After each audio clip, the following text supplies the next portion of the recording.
How's it going, everybody? RazingHel here, and welcome back to another episode of Don't Starve Together MODlight. This one is going to be a bit of a special episode focusing on mods exclusively for the Forge 2018 event. The first one we're going to be taking a look at here is called the Forge UI Extender. It's by Cunning Fox, and it shows the progress of the community in percentage and shows the received gifts in the Forge. What does this mean? Well, you'll be familiar with the progress bar that appears in your summary page along with the quests and everything when you're in the Forge portion of the game. When you're like queuing up for a match and stuff, this is a screen that will show up.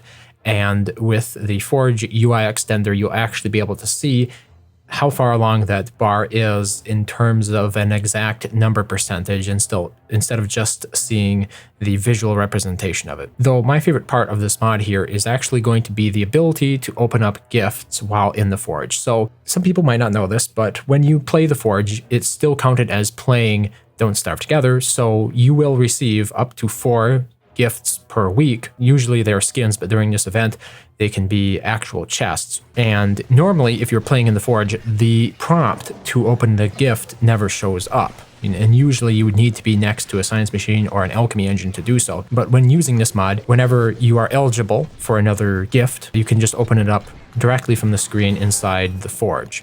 So it's great to claim those drops because a lot of us, I understand, are not playing the normal game while this event is on, because this is a limited time event. And the Forge UI extender gives you an excellent way to keep track of those and make sure you get your maximum number of skins. The second mod I'm going to be covering here is called No Click to Move. And it's simple. It disables the click to move. It's by SDAT. I've been using this mod a little bit as of late. I know there's another mod that does like spam clicking and stuff. I wanted to keep it simple. I think this is one that doesn't require a lot of configuration or for you to try to translate Chinese text into English text to be able to read it, because I imagine most of you are English speaking. I would expect that of an English speaking channel on YouTube.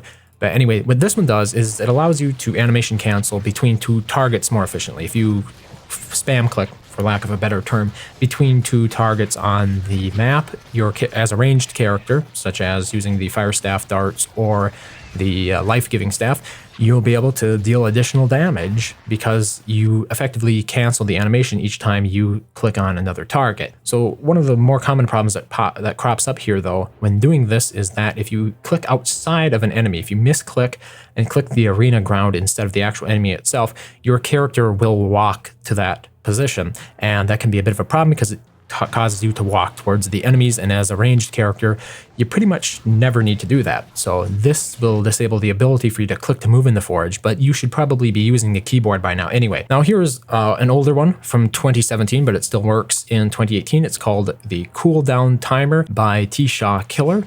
This is a very simple little utility that simply shows in a numeric value the amount of time left on your weapon's ultimate or alternate attack. Some people call them alternates, some people call them ultimates. I just call them alts. So whenever you use your weapon's alt attack, there's a certain amount of time called cooldown before you can use that attack again. And this mod will show, like I said, in a numeric value above your weapon in your inventory bar, how much time exactly is left before you can cast it again. And the really unique thing is there are some options here that allow you to actually announce in the chat window when these cooldowns are ready. So for example, you could have it for your healing staff to send out a warning here. You could have a set warning to call out that you're going to cast Life Blossom 3 seconds before it's ready or so that way the rest of the team understands that there's an upcoming heal. Could especially be helpful for those who still haven't quite gotten down when to stop attacking for letting the Grand Forge Warrior sleep. The next one I'm going to be covering here is another mod by Killer, once again from 2017. Loved it then, love it now. It's called Damage Meter. Displays the total damage DPS over the whole match, current DPS, and damage done to the last 2 targets. This is for people who are more interested in improving themselves and being able to compare their performance one game over another. It shows up in the left-hand corner of the screen, and it will allow you to see the amount of damage you do over the total of the game, as well as your current DPS, which is basically total damage divided by time, and then the last 2 targets that you attacked. It's a pretty simple, straightforward mod still handy, still useful. Next mod we're going to be taking a look at here is another mod by T-Shaw Killer, quite the prolific Forge modder for Don't Starve Together. Keep an eye on this creator. So the speedrun timer, it displays a speedrun type widget with a timer and automatic splits in the lower right hand corner of your screen. By default, you can adjust it a little bit. There are some options here. T-Shaw Killer has always done a good job of allowing high configurability of the mods to suit your specific use case, because all these mods that I've tested here are compatible with one another. You can use them all at the same time, so that's pretty useful. And it allows you to see if the team as a whole is behind schedule or ahead of schedule based off of your best time ever and your best forge time, even down to individual waves. It's saved in the event match stats folder in the mod folder for this mod. So yeah, another cool one if you're interested in actually delving a little bit deeper into the numbers behind your performance and your team's performance. This one most certainly is more focused on team performance than just single player performance. The next mod I'm going to be showcasing here is called Forge Detailed Summary by Glass Arrow, a name that might be familiar to you. As I pointed out a couple of days ago, they published an excellent in-depth guide on how healing works in the Forge. So once again, another highly recommended creator to keep an eye on here, especially for the Forge related stuff. But what the Forge Detailed Summary does, and I'm just going to read here from the text while displaying how it sort of functions in game. It displays an enhanced summary screen after a match has been completed. At the top of the screen, you can click the Team Stats button to display the combined stats of all players. Clicking on a non-zero stat will bring you to a ranking screen where all players are listed in order of the highest value for that given stat. The MVP badges are also clickable and will bring you to the respective player's stats from the last game.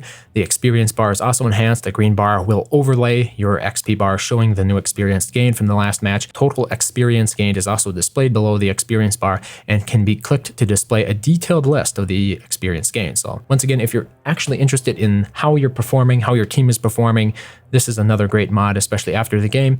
You can sit there while you're waiting for the lobby to fill back up perhaps and take a look and dive into some of those numbers. Really interesting stuff. Would highly recommend this mod. Next mod I'm going to be showcasing here is called the Forge Whitford Buff Radius by Toasty Stoat. This is a new mod to the list. I did not see this one last season. Season 1, 2017, and it displays Whitford's damage buff radius. So this is useful in my opinion, whether or not you are actually playing Whitford. If you are playing Whitford, it allows you to more strategically maneuver yourself in range of other characters, especially while you're using something ranged like darts, because you can actually see the overall range that Whitford's damage buff has. So it allows you to move into better positions to make sure that your team is receiving the maximum buffs from Whitford's battle cry. Now, granted, since this is only a client-side mod, if you want your teammates to see your radius as well, you're going to need them to install this. But like I said, if you are Whitford, playing as Whitford, having this mod installed will allow you to get closer to the teammates that could use buffing. And if you are not playing Whitford, it allows you to get closer or within range of Whitford so that you receive her buffs. Now, here is a classic from 2017 Forge. It's called Picky Targeting by Tykefish. I love this one. I think this is the quintessential mod that everybody should be using in the Forge.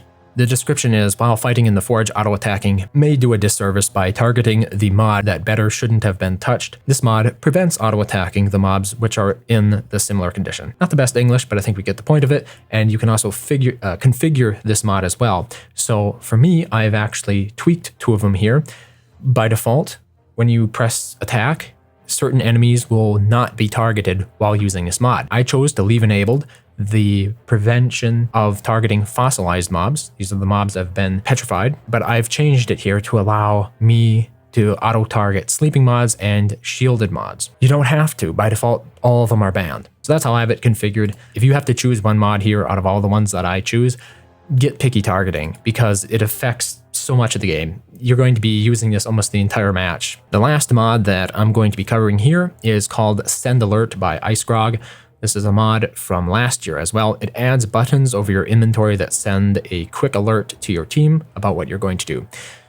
You can also configure this one as well in terms of the icons that show up and an alert keybind. I personally don't use the alert keybind. I've always just clicked the little icon. I think it makes this mod really accessible for people who aren't as keen on using keyboard shortcuts for everything. And also it means that there isn't another shortcut you have to use. And how this mod works, and it only works with specific weapons, such as the living staff, the fire staff, and the petrification books. There's a button that shows up on the screen. You have an option to click that button to send a message to chat that lets them know that you're about to cast heal, cast a cataclysm, or use petrification. It does help you coordinate with teams without needing to type a lot in chat. So that's all of the mods for today. I did more than I usually do at this point. This was a total of 9 mods that I briefly took a look at here.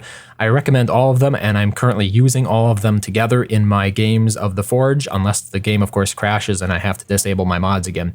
But I would recommend all of these mods if you are looking for some small enhancements when playing the Forge to make you a better teammate. As always, the links to all of these mods can be found in the description below this video. If you enjoyed the mod, be sure to take some time to thank the creator for making it and sharing it with us. Otherwise, thank you very much for watching, as always, and I hope to see you next time.